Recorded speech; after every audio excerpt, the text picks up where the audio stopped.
Good afternoon, my fellow Americans. I'm honored to be with you today on this Memorial Day. My name is Captain Anthony Callelet of the United States Veterans Reserve Corps. I am today appearing in my Class A uniform when I was a captain in the United States Army Reserve. I am delighted to join with you on this Memorial Day 2022.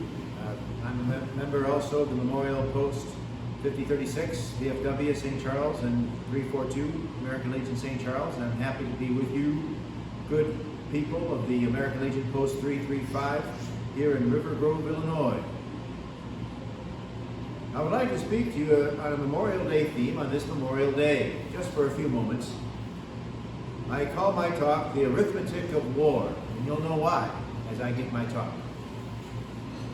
My fellow countrymen, as has been the custom for many generations, Memorial Day is a day for remembering and honoring our fellow citizens who serve the nation in its uniform. Not in time of peace, but in time of war. Not those who live, but those who die. This day is not to honor the living soldier, but the deceased soldier, the soldier who died in battle for country. So true are the words of Abraham Lincoln in the immortal Gettysburg Address. It is for us, the living, rather, to be dedicated here to the great task remaining before us, that from these honored dead we take increased devotion to that cause for which they gave the last full measure of devotion. The last full measure of devotion, meaning they offered their very lives for you and for me. This honored and hallowed day has its origin in America's bloodiest and greatest war, the Civil War. Our Confederate Americans, they kind of have us beat on this one. They started honoring their battlefield dead in the middle of the war in April of 1863. We Union Americans began this great tradition in May of 1868 with the General Orders Number 11 issued by General John A. Logan of Illinois, the commander of the Grand Army of the Republic. And the Grand Army of the Republic is the Civil War equivalent to the American Legion of today. Between 1861 and 2021, just last year, when we withdrew from Afghanistan, there have been 160 years of American wars. Let us consider the arithmetic of war.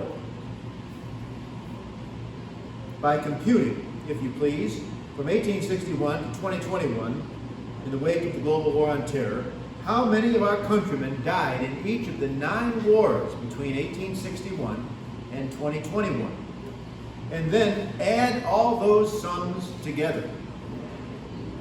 In the Civil War, 618,222 Americans died in battle. In the Spanish-American War, 60,000 Americans died in battle. In World War I, 116,516 Americans died in battle. In World War II, 405,399 Americans died in battle. In the Korean War, 40,000 Americans died in battle. In the Vietnam War, 58,220 Americans died in battle. In Beirut, Lebanon, 241 Americans died in battle. In the Gulf War of 1990-91, 154 Americans died in battle, one of whom was a fellow townsman of mine, Captain Charles Chuck Cooper.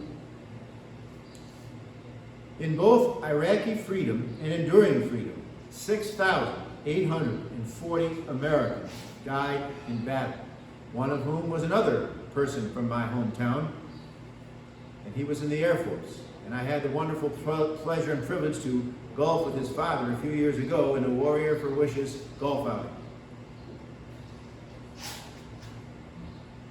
And so, on the very day that the War of Terror On the very day the War on Terror began, September 11, 2001, 2,977 Americans died, were killed by an aggressor in an environment that you wouldn't expect to be a battlefield, and yet it became an American battlefield.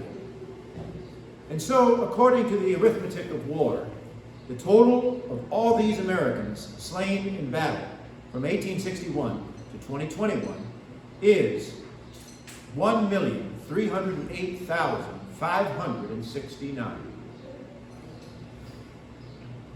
I can hear a voice from 61 years ago.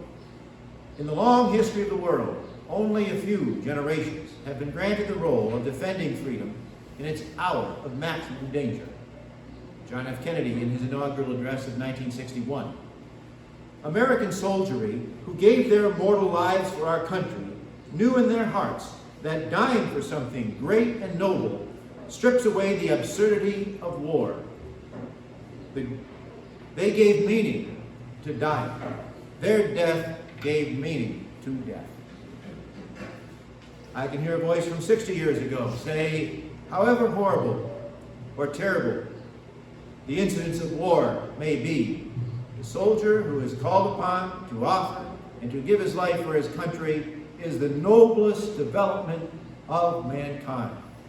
General Douglas MacArthur, in a speech given to the cadets at West Point 60 years ago this month in 1962. If these fellow Americans of ours, who we honor today, if they could speak to us, what would they say? What would their Memorial Day speech be for us today? So often on days such as today, we speak of the dead in eulogy. But what would these slain say to us today? Well, after seeing our country beset with such civic problems, such as our strength being sapped by deficit financing indulged in too long, by federal paternalism grown too mighty, by power groups grown too arrogant, by politicians grown too corrupt, by crime grown too rampant, by morals grown too low, by taxes grown too high, by extremist groups grown too violent, and the persistent question, are our civil and personal liberties as secure and as strong as we want them to be? In the midst of these great concerns, this is what our beloved battle dead would say to us on this sacred day. They would say, our beloved fellow countrymen, we fought and died for a country greater and nobler than any one of its problems.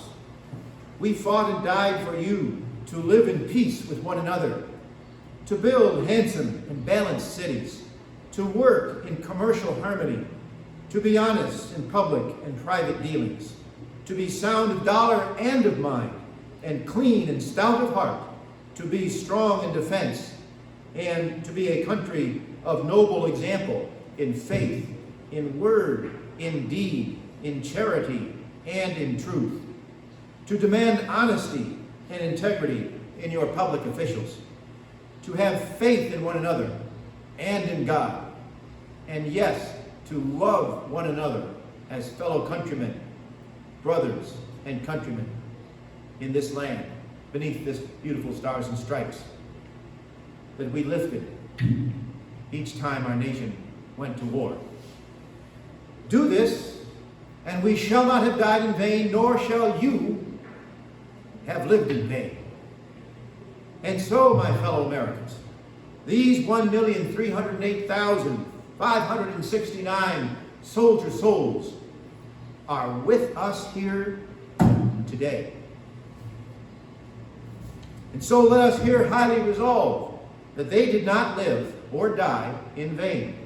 Let us resolve with Abraham Lincoln, who spoke almost 160 years ago on the battlefield of Gettysburg, on Cemetery Hill, that these dead shall not have died in vain, that this nation, under God, shall have a new birth of freedom, and that government of the people, by the people, for the people, shall not perish from the earth.